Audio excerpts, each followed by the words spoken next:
Olá, amigos da TV Novo Tempo Portugal e também aos amigos que nos escutam através da Rádio Clube de Sintra. Sejam bem-vindos a mais um programa A Bíblia Aberta. Um programa que se reveste de uma importância especial. Estamos já no último estudo do livro de Gênesis. É o 13º estudo, aliás, que estamos a fazer deste livro extraordinário, o livro de Gênesis. Para finalizar este estudo, nós temos novamente o nosso amigo Ruben Fernandes. Ruben, bem-vindo. Olá, Tiago. Obrigado por teres aceito o convite para terminarmos então o ciclo do livro de Gênesis. E Ruben, para encontrarmos isto, depois de nós termos estudado sobre José, a forma como ele chega ao Egito, também tudo o que ele fez no Egito e fez prosperar aquela nação, o estudo desta semana mantém-se na mesma zona territorial, no Egito, mas com uma forma muito mais abrangente e com a identificação já de um povo. Exatamente. Neste estudo vamos ver os últimos capítulos de Gênesis e vamos ver algo de estranho, porque vimos tantos capítulos a falar da promessa para herdar em Canaã e temos, precisamente, Jacó, os seus descendentes, a sair de Canaã Exatamente. e a ir para o Egito.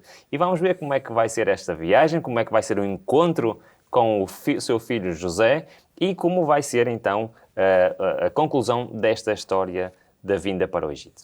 Então, a promessa era de que o povo deveria dirigir-se a um determinado local. Vemos que eles foram para outro local, o Egito, que em nada tinha, a nível de princípios espirituais, iguais àquilo que o povo que Deus quereria, exatamente, que Deus quereria para aquele povo. Mas começa-nos então com o relato de que Jacó sai da terra e vai ter com o seu filho, José, no Egito. Isto é muito interessante porque Deus vai ter com Jacó, assim como foi ter com Abraão, com a mesma promessa, mas desta vez para fazer algo oposto. Isto é muito interessante. Vamos, já agora, para introduzirmos ao estudo de hoje, vamos aqui para o capítulo 40 de Gênesis e ler o versículo 2 até ao versículo 4, onde temos este encontro com Deus e Jacó. E então, versículo 2, falou Deus a Jacó em visões de noite, Jacó, Jacó. E ele respondeu, eis-me aqui. E disse Deus, eu sou Deus, o Deus de teu pai. Não temas descer ao Egito, pois eu te farei ali uma grande nação. Eu descerei contigo ao Egito, e certamente te farei tornar a subir, e José fechará os teus olhos. Temos aqui um resumo muito interessante.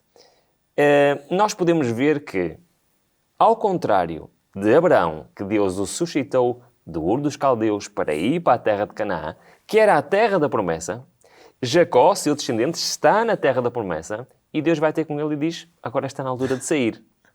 Então, Jacó devia de estar um pouco confuso, não é? Então, isto é a terra da promessa que foi dada aos meus antepassados. O meu avô veio para aqui com este propósito, herdar esta terra. Eu passei 14 anos num outro lugar e depois tive que voltar para esta terra e agora então Deus diz-me para ir para outro sítio. E, por mais estranho que pareça, Deus está a dizer a ele, olha, não tenhas medo, isto faz parte do meu plano. Anda e vai então para o Egito. É muito interessante a preocupação de Deus teve com aquele homem. De dizer que realmente era para ir. Porque eu imagino que ele estaria muito relutante em ir.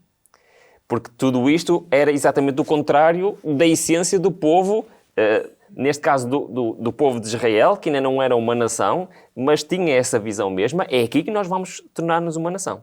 Mas Deus exatamente veio ter com ele e diz não só que ele deve ir para o Egito, mas também diz que ele irá morrer no Egito. Diz aqui que José irá lá fechar os teus olhos, como acabamos de ler no versículo 4. Então, ao mesmo tempo que Jacó entendeu que isto era a vontade de Deus, deve de alguma forma ter se sentido um pouco triste. Contente porque ia rever o filho, mas também triste porque não ia ver o cumprimento dessa tal promessa que já tinha sido feita a Abraão, de que eles iriam permanecer e ser, digamos, presentes naquela terra. Já agora, Tiago, aqui no versículo 3 tem aqui duas palavras muito interessantes. Deus entende aquilo que nós sentimos, Deus entende as nossas dificuldades e diz claramente a ele, não temas. Não tenhas medo. Vai.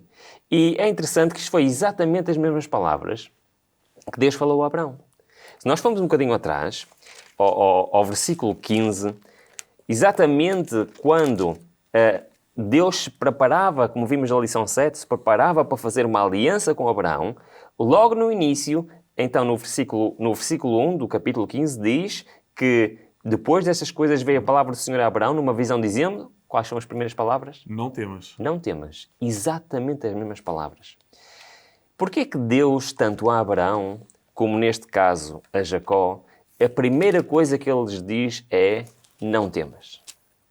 É interessante, não é? É interessante e até acho que é daquelas perguntas que Deus faz muitas vezes para nos fazer refletir. E neste caso, se calhar, tanto a Abraão, ou mais até a Jacó, fazer-te refletir de que não temas, porque tudo aquilo que eu disse até agora foi cumprido, por isso não temas. Exatamente.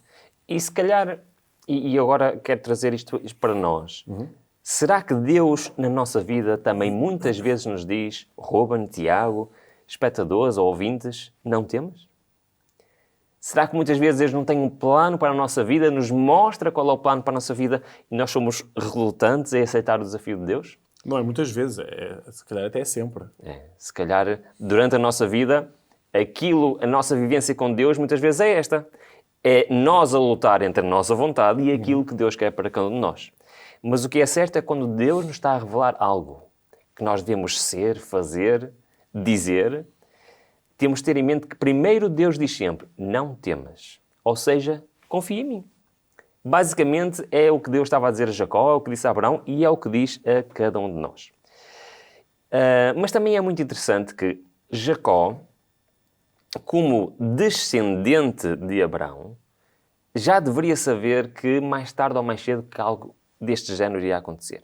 Porque isto não é nada mais, o capítulo 46 não é nada mais do que o cumprimento da profecia que já estava no capítulo 15. Já agora vamos lá a rever no capítulo 15, do versículo 13 até ao versículo 14, diz-nos: Então disse o Senhor a Abraão, sabe com certeza, portanto não há dúvidas, com certeza, que peregrina será a tua descendência em terra alheia, e será reduzida à escravidão, e será afligida por 400 anos. Eu, porém, julgarei a nação à qual ela tem de servir, e depois sairá com muitos bens. A probabilidade de Jacó ter tido acesso a essa informação e saber disto era muito grande. Exatamente. Eu acho que, sabendo isto, faz mais sentido, ainda faz mais sentido Deus ter dito não temas. Porque Jacó tinha a noção, por muito provavelmente, que um dia, ainda antes de eles efetivamente e definitivamente herdarem aquela terra, que iriam ser escravos de outra nação. E não era por 2 anos nem por 3. 400. E o que é certo é que Deus diz, não temas. É necessário que isto aconteça. Sabes, Tiago, eu acho que muitas vezes nós nos perguntamos a nós próprios, mas porquê que isto me está a acontecer? Muitas vezes temos, e nesta terra todos nós temos problemas, temos sofrimentos, temos aflições, e muitas vezes, até como crentes, perguntamos a próprio Deus, porquê que isto me está a acontecer? O que é certo é que a promessa que Deus deu a Abraão, a Isaac, a Jacó, incluía 400 anos de aflição. E se calhar muitas vezes na nossa vida também temos. E a aliança que Deus quer fazer connosco, Deus não quer fazer uma aliança connosco de, bom, a partir deste momento não vai acontecer mais nada mal. Agora. Vai ser, até o resto da tua vida vai ser espetacular. Mas se fosse assim, não faria sentido Deus dizer, não temas. Exatamente. Deus diz, não temas porquê? Está a dizer Jacó, isto vai acontecer, vai. Mas eu estarei contigo. Não importa a circunstância, não importa como, eu estarei contigo. E isso é uma lição muito importante para cada um de nós. E é uma lição que realmente Jacó, já no final, nos últimos anos da vida dele, ainda estava a desenvolver, ainda estava a aprender. E o que é certo é que ele confiou em Deus. Muito bem. Jacó, então, passa então a habitar no Egito. Chega então até esta terra para a qual Deus o tinha encaminhado. É exatamente isso. Nós podemos ver aqui ao longo do capítulo 46 que parece que está aqui a perder um bocadinho de tempo a falar nos filhos e nos netos e etc. Mas para quem gosta de números, isto até é um bocadinho interessante. Só resumindo, os seus filhos com Lia, que foram vários, produziram descendência e já essa parte já faziam 33 pessoas, de Zilpa 16 pessoas, de Raquel 14 e de Bila 7. Ou seja, com ele estavam, ao todo, 66 pessoas. E juntando a família de José, que já estava no Egito, José, a sua esposa, os seus filhos, fazia então 70 pessoas. Ou seja, a nação de Israel, a futura nação de Israel, neste momento era constituída por 70 pessoas. E é extraordinário que estas 70 pessoas, no final do cumprimento desta profecia, saíram do Egito. Estima-se por volta de 2 milhões de pessoas.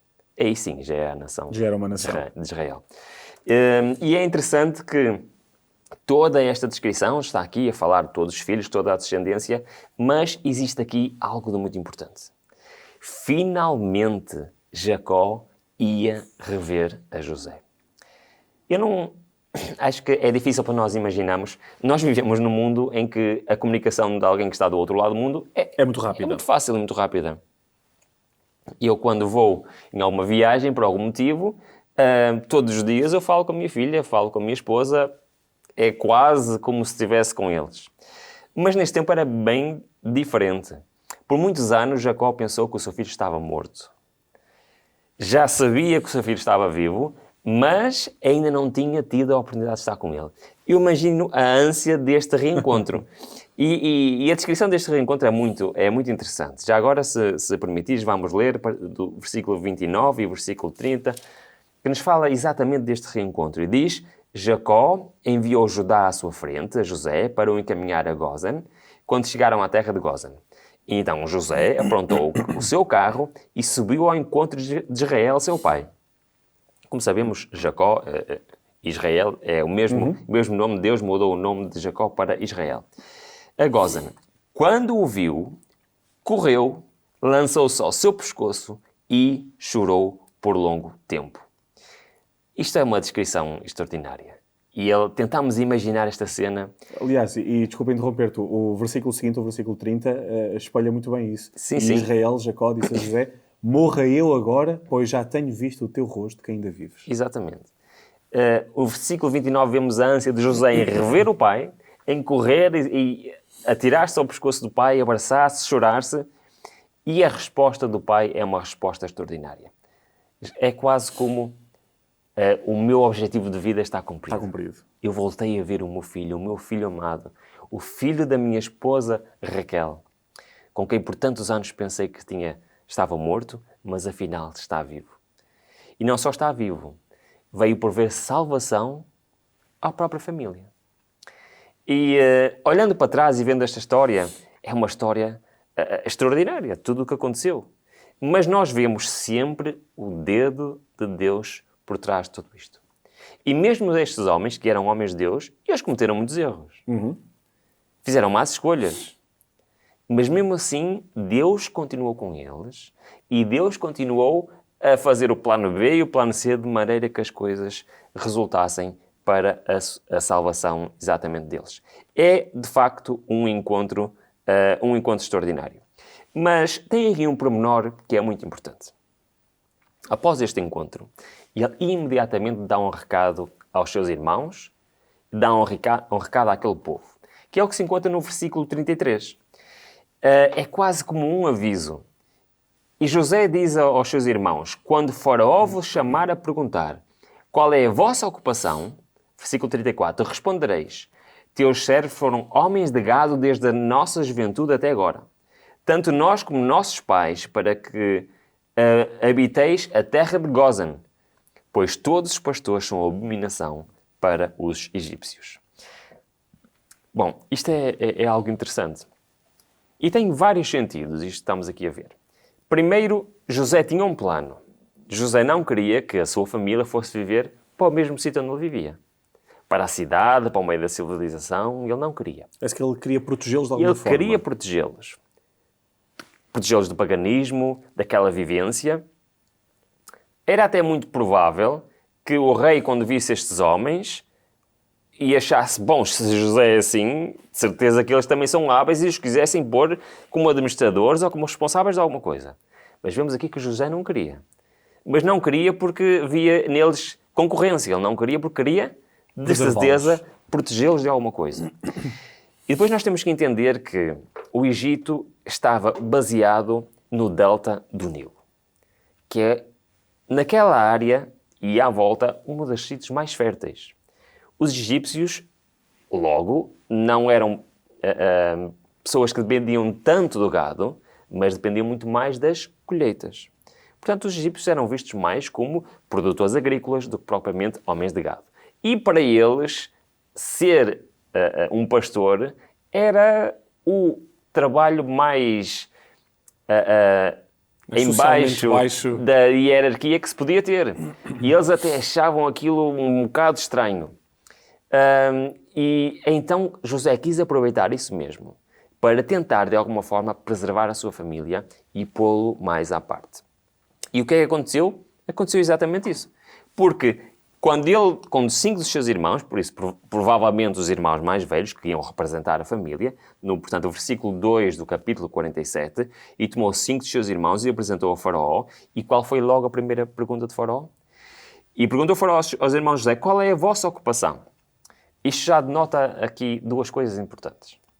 Faraó não queria, não tinha a visão de que eles vêm para aqui e vão viver à nossa custa. Exatamente. Quer já saber o que é que vocês fazem, que quer-vos pôr ocupados. Como é que vocês podem contribuir? Exatamente, como é que podem contribuir aqui para o reino. E, por outro lado, queria conhecer o que é que eles faziam. E o que é que eles responderam? Exatamente aquilo que José tinha dito. Teus servos são pastores, tanto nós como nossos pais. Disseram mais a Faraó, viemos para habitar nesta terra porque não há pasto para os rebanhos de teus servos, pois a fome é grave na terra de Canaã. E rogamos-te que permitas que teus servos habitem na terra de Gósen.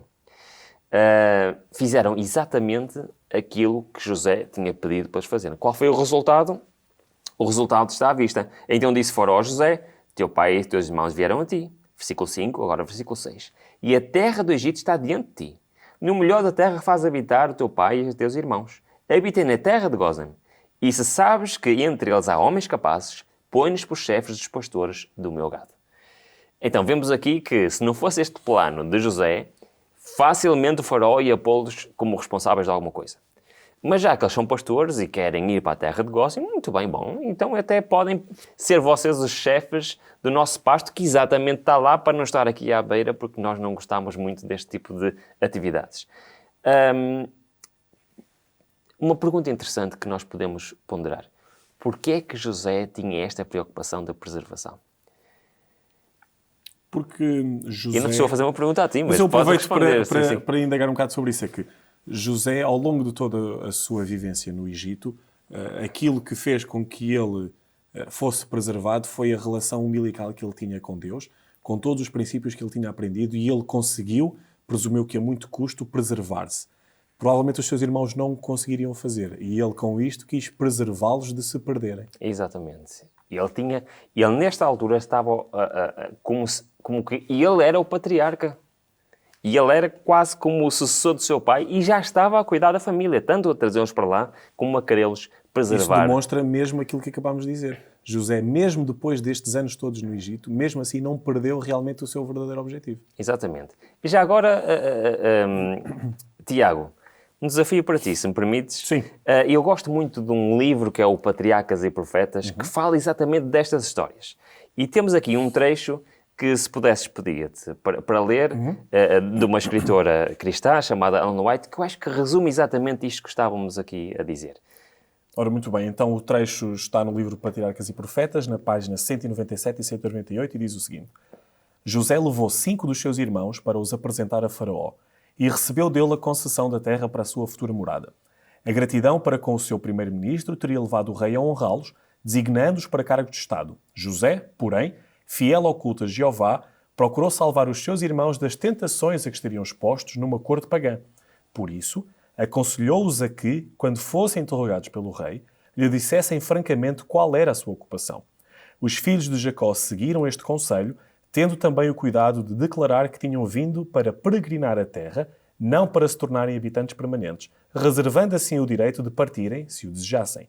O rei indicou-lhes uma morada oferecida no melhor da terra, o território de Gósen. Exatamente. Resume bem o que nós acabámos aqui de dizer. E esta perspectiva de que eles vieram para ali, não para se estabelecerem definitivamente, mas para serem peregrinos. Que foi exatamente a palavra que foi usada no capítulo 15, quando lemos a profecia que Deus já estava a dizer a Abraão. e peregrino sereis em terra alheia. Exatamente. E José tinha exatamente esta noção. E aquele povo, apesar de ter passado séculos naquela terra, nunca se tornou parte da cultura e parte do povo do Egito. Conseguiram preservar, pelo menos em parte, a sua identidade. Moisés, mais tarde, quando foi libertar este povo, ele dizia, eu e os meus irmãos, que somos o quê? Não somos egípcios. Exatamente. E curiosamente, também ele passou bastante Até tempo, o nome 40 anos dele no era Egito. egípcio. Exatamente. Foi criado para ser o próximo faraó. Mas ele disse, eu sou hebreu. Muito bem. Porque conseguiram preservar pelo menos essa parte da sua identidade. Nós então estamos a aproximar da altura em que Jacó acaba por falecer. Antes disto acontecer, no entanto, ele abençoa os filhos de José e os seus restantes, os filhos também. Nestes capítulos finais temos 3 bênçãos.